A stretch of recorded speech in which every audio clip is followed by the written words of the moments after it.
Now we will discuss one problem, that is example 2.9.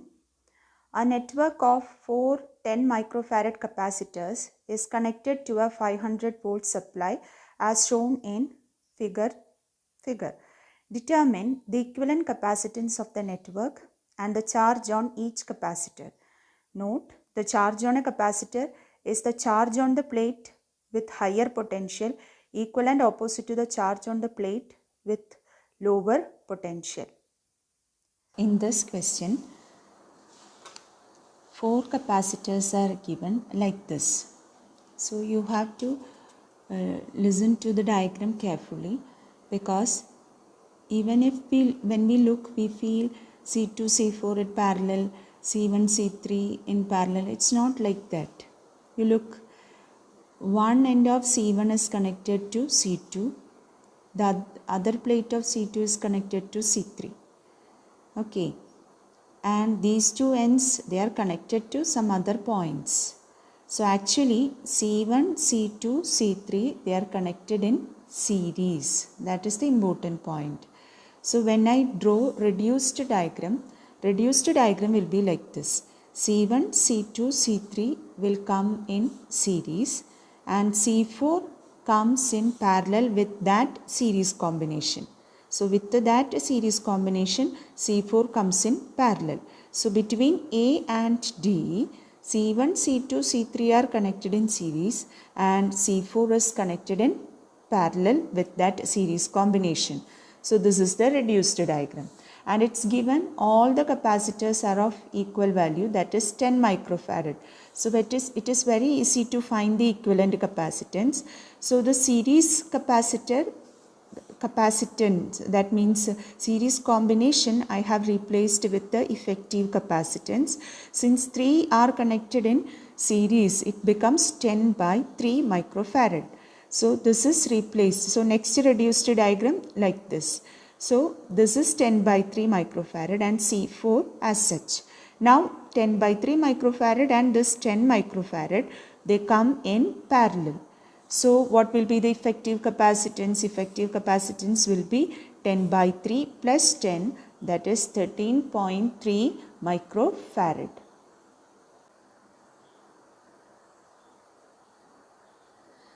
Now second part of the same question, we are asked to find charge on each capacitor. So for the 3 capacitors which are connected in series, the charge on each capacitor will be same.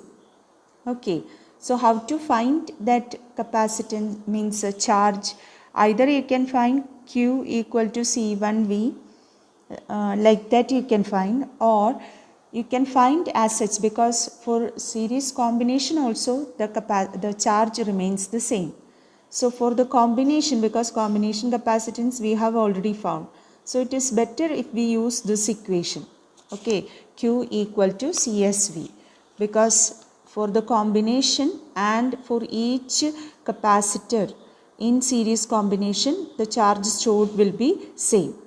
So using that equation, Q is equal to CSV. CS is what? 10 by 3 microfarad.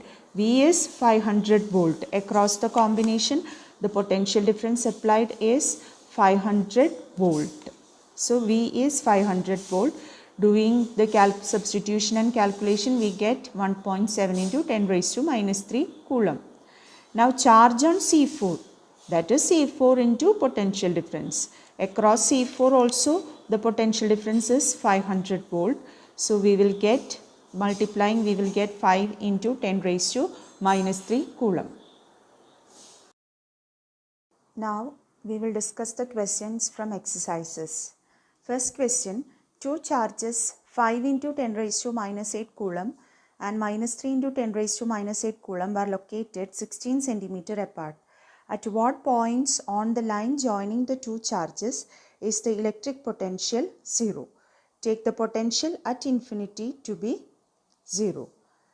So the thing is this, here we have 2 charges. Okay, 5 into 10 raised to minus 8 coulomb and minus 3 into 10 raised to minus 8 coulomb. And the distance between the 2 charges is 16 centimeter. So we can consider the point P on the line joining the 2 charges. between the two charges. So we have already discussed such a question earlier in example 1. There we have already discussed. So such a possibility can be on the line joining the two charges, either in between or on either side. Either side itself, I have told you have to look at the smallest charge. In the vicinity of the smallest charge only you will have such a point where the potential is 0. So in the vicinity, here the smallest one is 3 into 10 raised to minus 8, that Q2. So on left side of Q2 and on right side of Q2 you can have points. So first we consider on left side of Q2, that is in between the two charges. We assume the potential to be 0 and we will find that distance. So we are considering that point P. So at the point P, the sum of potentials is equal to 0. Sum of potentials is given by Q1 by 4 pi epsilon 0 R and Q2 by 4 pi epsilon 0 D minus R. It is that R which you have to find. D is 16 centimeter. So putting V is equal to 0, the equation becomes like this. Then simplifying, we'll get R to be 10 centimeter. That means from the positive charge at a distance 10 centimeter, the total potential is 0. Okay. Likewise, on right side of Q2, you can have a point where the potential is 0. So this diagram shows such a point on right side of Q2. Okay, so from the positive charge, we are taking the distance to be what? S. The distance to be S, and the distance to the negative charge, it becomes S minus D.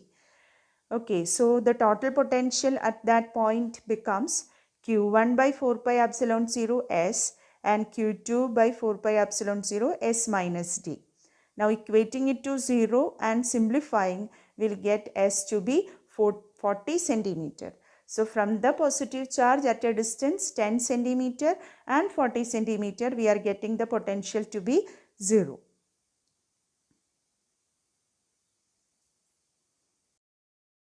Now coming to the second question, a regular hexagon of side 10 centimeter has a charge 5 microcoulomb at each of its vertices.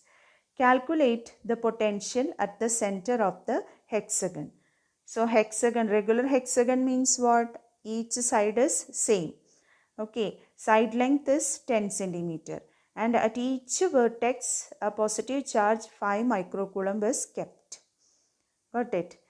Now here what we need to find is, see, since it is regular hexagon and the charge is kept at the center, means at the vertices, and we are asked to find the potential. You are asked to find the potential at the center. So distance of each vertex from the center will be same. So our first step is to find that distance. So consider the triangle ABO. In regular hexagon, it is such a way that ABO will be an equilateral triangle. Okay, to the details we are not going. AB is what given. So BO and AO will be of same length. So the thing is this, from each vertex, the distance to the center will be the same as the side length of the hexagon. So using that we can easily solve this problem because the total potential will be 6 into potential due to one charge, because all the vertices are equidistant from the center of the hexagon. So it will be 6 into Q by 4 pi epsilon 0 D. Substituting, we will have 2.7 into 10 raised to 6 volt. Now coming to question 2.3. Two charges, 2 microcoulomb and minus 2 microcoulomb, are placed at points A and B 6 centimeter apart. Identify an equipotential surface of the system. What is the direction of the electric field at every point on this surface? Okay. So equipotential surface is the plane on which the total potential is 0 or same. Here it is very easy to consider a plane on which total potential is 0, because equatorial plane will be such a plane. We already studied in the case of a dipole. This is the case with a dipole. Dipole, the potential on the equatorial plane will be 0. So here that equipotential surface becomes the equatorial plane, that is the plane which is normal to the line joining the two charges passing through the center. So at the midpoint, through the midpoint of the line AB, assume a plane which is perpendicular to it. In that plane, the potential will be 0 and that will be an equipotential surface. And the direction of the electric field at every point on the surface is normal to the plane in the direction AB.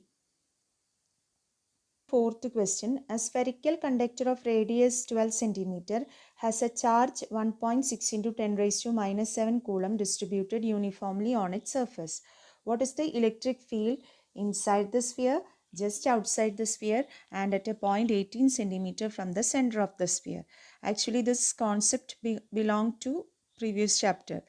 We know it is, if it is a spherical conductor, no, inside the conductor the field will be equal to 0. Just outside the conductor means on the surface. So it becomes q by 4 pi epsilon 0 r square, where r is that radius. So substituting the value, you will get 10 raised to 5 Newton per coulomb. Do the calculation. Okay, then at a distance 18 meter from the center of the 18 centimeter from the center of the sphere means q by 4 pi epsilon 0 d square, because that field behaves as if the whole charge is kept at the center. So by using that equation, you can calculate that electric field. So that is just like previous chapter problem.